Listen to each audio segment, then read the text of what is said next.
So what do these two words, the media, mean here in the United States in 2026? Well, you've got your big legacy networks, although they are losing viewers fast. On top of that, you've got your big cable networks. They do tend to have loyal audiences, but increasingly many Americans, younger Americans, are getting their news online. Part changing habits, part polarization, but for them, the TV transmitter is off.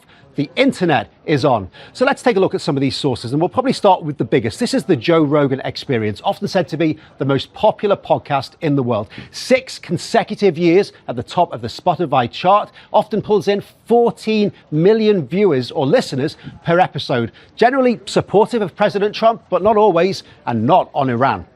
I mean, this is why a lot of people feel betrayed, right? He ran on no more wars and these stupid, senseless wars, and then we have one that we can't even really clearly define why we did it. Tucker Carlson and Megyn Kelly are another 2 big names. They're both former Fox News hosts who now know that the mic equals big money. Between them, they've got the best part of 10 million YouTube followers. Again, they generally support Donald Trump, not always, but they do know their audience. I mean, there really is a bloodlust by some here domestically who do have the ear of the president to take out this regime as though it's going to be as easy as the Maduro raid.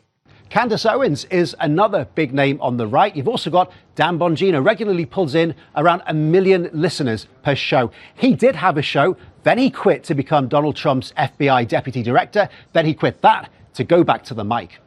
Nobody likes war. Sometimes, unfortunately, in a complicated world full of real evil, demons, and I'm telling you, folks, evil is real. And in a world full of evil, sometimes good men have to step up. Plus, let's not forget Steve Bannon, former Donald Trump advisor, helped him win in 2016, now has the Bannon's War Room podcast, although that was once called a top peddler of misleading information among political podcasts. The center of gravity of this war shifted from Tehran as the center of this war. And of course, our military is doing a magnificent job of defanging, declawing this operation. It continues every night. Pod Save America is a big left-leaning podcast. It is staffed by former Obama officials. Look at those numbers, 1.5 million listeners per episode. It targets a younger, more activist crowd, but they are definitely listening. Like Iraq, this is a war of choice built off of a lie. Like, we'll get into the details in a minute, but there's no imminent nuclear threat. There is no imminent threat of Iran having a ballistic missile that could hit the United States.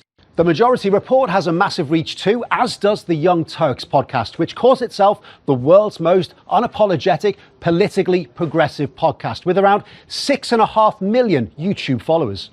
I wrote over the weekend the same thing I just told you guys, which is, wait, why doesn't Israel send the 5,000 ground troops? Why do Americans have to die instead? And he quote tweeted, deport. You've got The Bulwark, which describes itself as defending America's liberal democracy. On top of that, you've got The Midas Touch, which describes itself as independent. But take a look at some of the thumbnails of its recent YouTube shows. And then there is one name that needs no introduction to either the left or the right. This is Gavin Newsom. California's outgoing governor, Gavin Newsom, who is not yet confirmed, but is widely expected to be one of those vying for the 2028 Democratic presidential nomination.